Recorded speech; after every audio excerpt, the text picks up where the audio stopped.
Today we're learning about characterisation. That's the process by which a composer creates a believable character. In the book that you're reading, there will be a narrator. That's the person who tells the story. The story will be about a protagonist or the main character.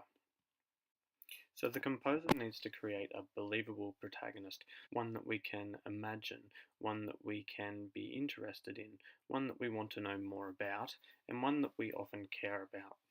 To convince us of a character's personality, the composer chooses a variety of information to share with us.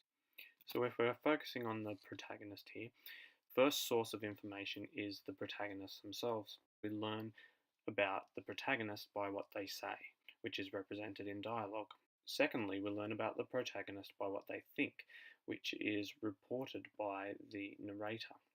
Third, we learn about the protagonist by their actions and behaviours. So we look at what they do in the world, the way they respond and treat other people, and also their skills and abilities. So to quickly recap, we learn about a protagonist from their words, their thoughts, and their actions. But our understanding of the protagonist doesn't stop there.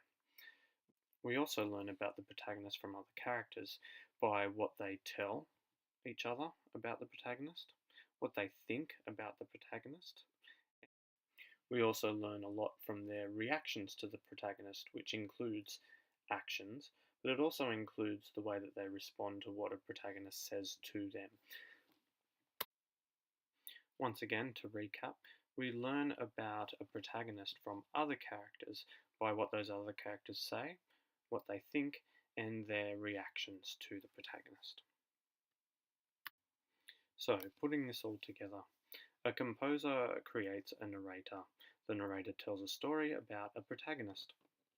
We learn about that protagonist by the things that they say, the things that they think, and their actions.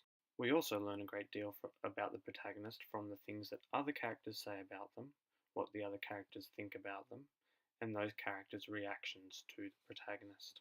So finally, to recap, we learn from the protagonist's words, thoughts, and actions, as well as other characters' words, thoughts, and their reactions.